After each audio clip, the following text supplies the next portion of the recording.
What's up guys, Mike here, the Detroit Borg, with a look at the Samsung Series 3 Chromebook. This retails for $249.99 and is available in the Google Play Store. You can also pick this up from other retailers like Amazon. So this makes it a very inexpensive laptop, which probably explains why it's sold out right now, at least on the Google Play Store.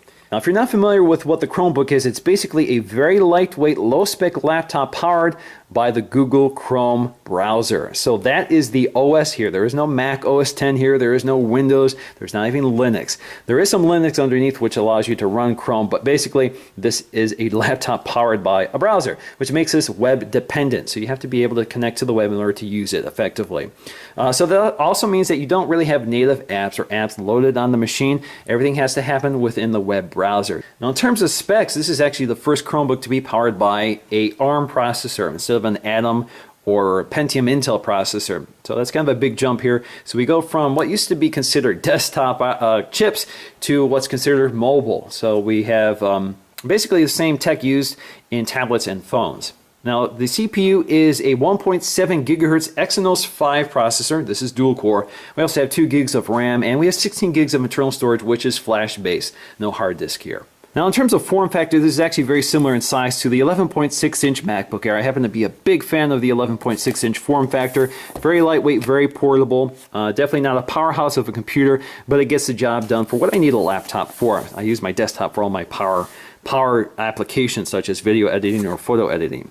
Now, we also have USB 3.0, which is kind of interesting for something like this. Maybe it's overkill, but at least you have it here. So even though this is not an Intel processor, this is an ARM processor, you at least have USB 3.0 here. All right, so let's go ahead and break the seal here, and we're going to pop it out, hopefully. There we go.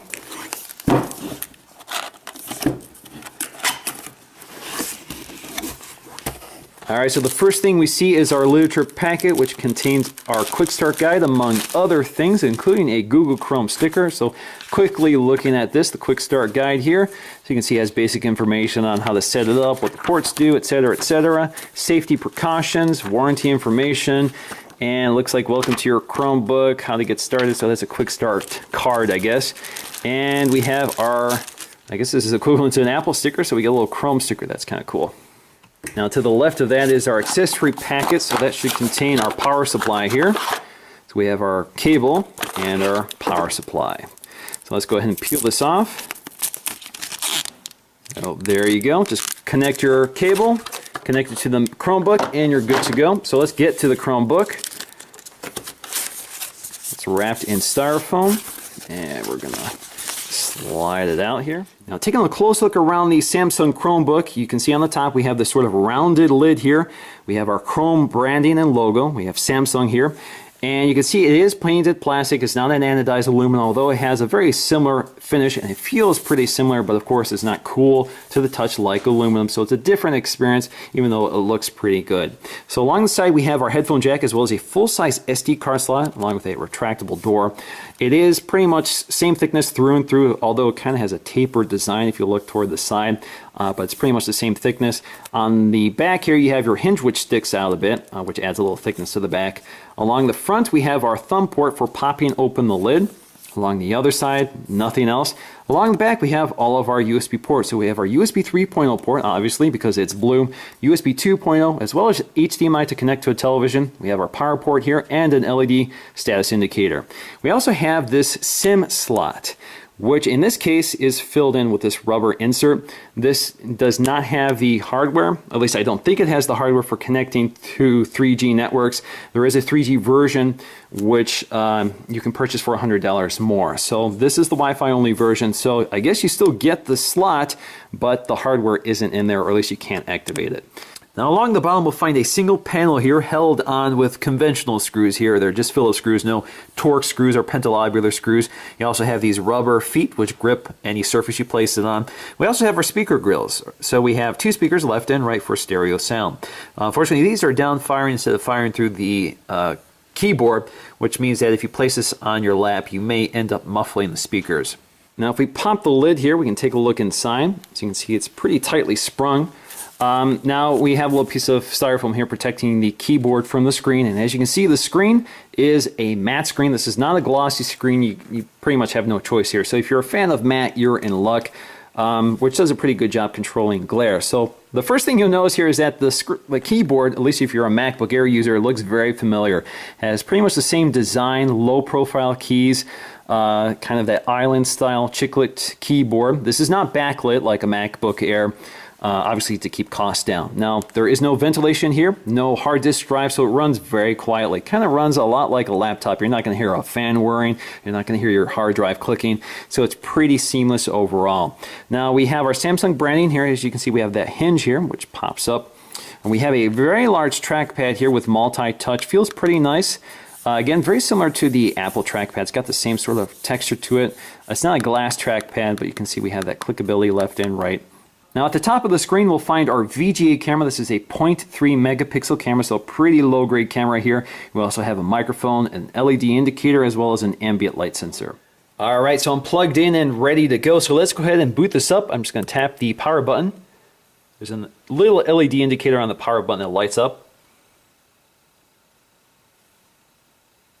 And as you can see, it boots up really quickly. That's one of the benefits of Chrome. It doesn't have a whole lot to boot up, so it's ready to go pretty quickly. So let's go ahead and sign in for the first time. So I'm just going to select my wireless network here. Next up, we just need to accept the terms and conditions. All right, so the next step is to download all of the updates to make sure that you have the latest version of the Chrome OS. All right, so once all those updates are loaded, we can go ahead and log into our Google account. Now it wants me to pick my picture, and I'm going to choose my profile picture here. And click OK. Alright, so that's all there is to it. Definitely one of the quickest setups I've ever had for any laptop. Of course, there is less involved. All you had to do was sign into your wireless network, update, sign into your Google account, and you're good.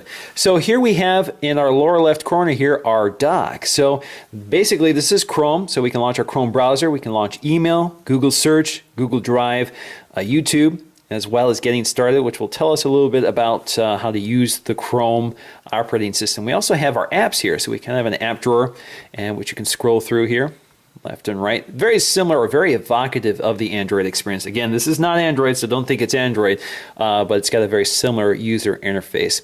So again, all of these are apps, but really they just launch into the Google Chrome browser. So for example, if we go to Gmail, launches Chrome, takes us to our Gmail account. And since I've logged in already, everything is synced, including all my bookmarks, even my extensions. So for example, Ad Blocker has already been installed on here for me. Also, if we launch Google Calendar, again, it launches us into Google Chrome. If we launch Google Search, takes us to Search. If we launch YouTube, takes us to a tab in Chrome for YouTube. So you get the idea here. It gives you a interface very evocative of a desktop, but really it's just operating within Chrome, and you can maximize it if you want. So you can get a full screen, or you can get kind of a desktop viewer. They also have some controls up here to help you manage your windows. So for example, we have left justify, right justify, or minimize. If you do the right justify, bounces it to the right of the screen, left, bounces it to the left of the screen. So it just helps you to manage some of the windowing. Now if we close all the windows, you can see we have something that looks very similar to a standard desktop, and we can even change the wallpaper by double tap or using two fingers to tap on the trackpad. So we can go ahead and set wallpaper here. So we can choose basically a bank background, we can choose a landscape, we can choose some nature shots, urban shots, or we can customize, and from here we can choose a file. So if we go to choose a file, you'll see we have two destinations we can pick from. We can go to Google Drive, or we can go to download. So there's a folder here for downloading files. You can also, if you insert an SD card, that will appear here as well. Now if you look closely in the lower left corner, when you hover your mouse over any of these tabs or icons or web apps, whatever you want to call them, you can see they kind of lift up and they highlight for you. And if you launch any of them, so let's launch Google Search, you can see it just brings up Chrome. So it brings up search in Chrome. We also have YouTube. You can see now we have a little light indicator just under that icon, very similar to Mac OS X. Now in the lower right corner, we have our system tray here. So you have all of your quick settings such as volume control, Bluetooth, your network settings. You can also sign in or out of your Google account, and you can also jump to your settings here. You can also power on and off, so you have a quick power toggle here. You can also lock the screen, and you also have your help options here, which again takes you right to Chrome. So if you click on, let's say, settings here, this also launches all of your settings into the Chrome browser. So all of your settings are actually accessible through Chrome itself. So this is not a separate settings panel, this is right in Chrome. So in fact, if you look in the address bar, you'll see Chrome : // Chrome / settings. So that's one way of getting right to it. So anyway, we have our Wi-Fi settings here. We can add additional connections. We can add proxy connections. We can control our extensions. So we can add, you can see that all of those were preloaded just because I logged into my Google account. You can also control things such as your trackpad speed, search control options. So you can change your search options to live search, even Bing and Yahoo, which would be kind of ironic on a Google Chromebook. You can also change your users here. So you have a lot of options here, although there's not a tremendous amount to pick from. Now, if you take your cursor to the launcher and use 2 fingers on the trackpad to basically right-click on an item, you can see you have several options here. You can unpin them, you can open in a separate window, a separate tab, or you can hide it from the launcher. You can even maximize them to full screen. Now, you can also move them around, so if you tap and hold on any one of them, using 1 finger here, you can move them around in that launcher. Now, if you go to more apps, you can also add more of these, or some of these apps to the launcher. So for example, I use Google Play Music a lot. So if I basically use 2 fingers to right click, I can go ahead and pin that to the launcher, and you can see it's now added. Now, if you look at the web apps, you can see Google has already included quite a bit. So we have the web browser, email, YouTube, Google Search, Google Calendar, Scratchpad, which is actually kind of like a standalone app, but again, it's just a window within Chrome here. So for example, I can write a few notes here and it will sync to Google Docs for me so I can access it on other devices. If we go back here, we have Google Maps, which again just launches into the web browser, launches maps.google.com.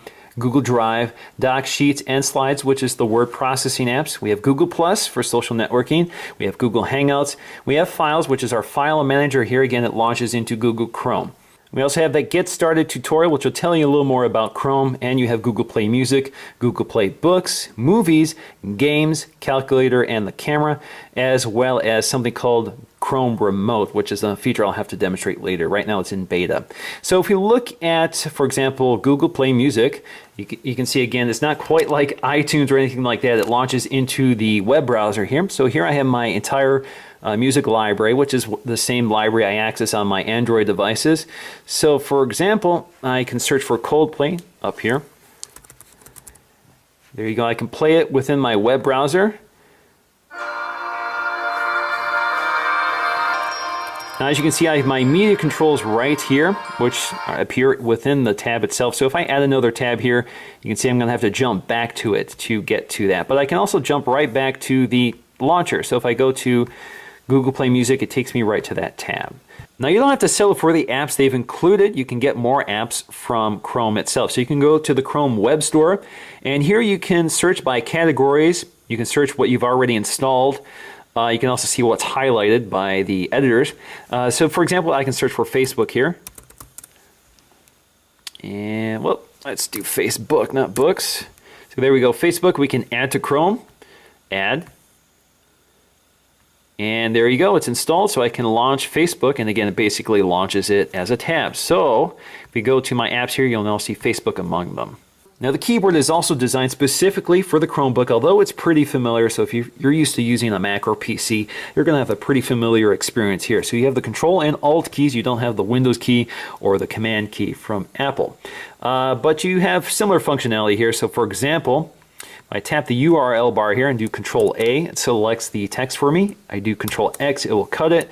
Control V to paste it. And then you have all of these similar controls for underlining, bolding, Control Z to undo things. So pretty familiar overall. Now up top we have our function keys for the Chromebook. So for example, we have the back button for navigating back in the web history or forward. We also have a refresh button to refresh the page. We also have a full screen button, which full screens the web browser here. And we also have sort of a alt-tab function here, so you can tab between all of your open windows. Now, you also have your screen brightness controls here, so we can bring it all the way down or bring it all the way up. Volume controls, so we can mute it or increase volume or lower volume. Now, in terms of audio quality, this does have a set of dual speakers here. So if let's go to my YouTube channel here. And a 650M. Now overall, the speakers are pretty loud, pretty clear, but there's not a lot of depth there. They're kind of muffled, it's kind of tinny, so it's not the best sounding speakers you're going to get, but again, it's a very thin, lightweight portable, so it's better than I expected. Now in terms of the trackpad experience, it's actually pretty good and pretty familiar if you're a MacBook user. The experience is just about similar, so it's very precise, very accurate. So you have your multi-touch gestures, so you have 2 fingers for scrolling, you have 2 fingers for right-click, and that's about it. You don't have a lot of gestures here, but it works pretty well. You also have the left click and right click if you want, but I prefer to use the gesturing instead. Now the keyboard also feels pretty familiar if you're a MacBook user. There's a very little travel here to the keys, so it's not the best experience around, but it's kind of what you've come to expect with a very thin, low-profile laptop. I can type very fast with this keyboard, just like I can with the MacBook Air. It feels a little mushier than the MacBook Air keyboard. The MacBook Air feels a little more solid. This tends to feel a little softer when you tap those keys, so you don't get that more satisfying feeling when you hit the keys, but it's pretty similar, so I definitely have no complaints here. Now in terms of the display, it's kind of typical. It's not an IPS display, so it kind of has poor off-axis viewing. So for example, if you close it, you can see that horrible blue glare, but that's pretty typical. I mean, the MacBook Air has that problem as well, and this is certainly much cheaper. So overall, I'm pretty impressed by the display. I'm pretty impressed by the speakers as well, so this makes it a pretty decent video player. So if you're interested in playing back movies, it's pretty good, although it tends to be a little choppy here, at least playing from Google Play. Now in terms of performance, you can see that scrolling is pretty stop and go. It's not very fluid at all. So you can see it's still choking, especially on websites like The Verge, which are pretty graphically intensive. So there's a lot of content here to scroll through. So it doesn't really keep up, unfortunately. Now other websites like CNN are pretty smooth, so you don't have as much trouble here with lighter weight websites. So the experience is not universal, but this is definitely not as powerful as a full-fledged laptop. Now just to show you the comparison between the 11-inch MacBook Air versus the Chromebook, you can see they're very similar in form factor, but not quite. You can see that the Chromebook is a little taller.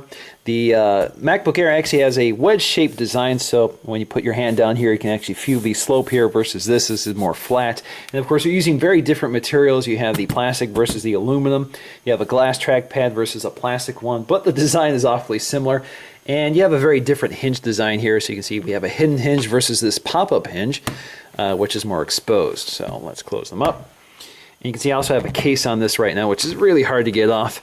But if you look side on, again, you can see that wedge-shaped design to the MacBook Air. You can also see it has a smaller overall footprint. So in conclusion, the Chromebook is not exactly a laptop replacement for most people. It's still pretty much limited to what you can do on the web.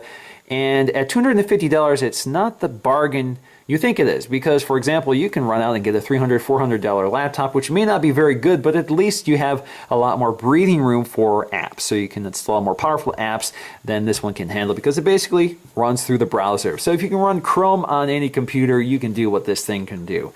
This is lightweight, portable. I think it's a very nice design, even though it's using cheaper materials. I really like the form factor. The speakers sound pretty good. The display looks pretty good. The trackpad works great, and the keyboard is pretty comfortable. So I really like the design. I like the hardware, and I'm already heavily invested in the Google ecosystem. So for me, this actually works pretty well. I know how to use Google services. I know what's available.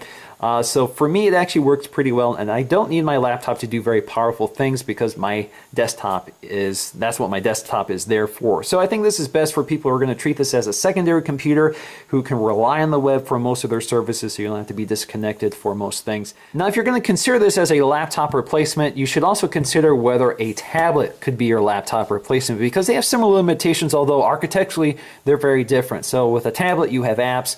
With the Chromebook, you have web apps, so you're dependent on what you can load in a browser. Apps give you a lot more versatility, so actually apps are a lot more powerful than what the web can do right now. So in my opinion, I think a tablet is more powerful, so just attach a keyboard to it, but it's also a lot more expensive. So it's kind of a conundrum for most people. I think the Chromebook is great if you need a keyboard and you have simple tasks to do, such as web browsing, word processing, that sort of thing. It gets the job done, but you're still limited, and I think a $200 tablet such as a Nexus 7 can get the job done better than even something like this.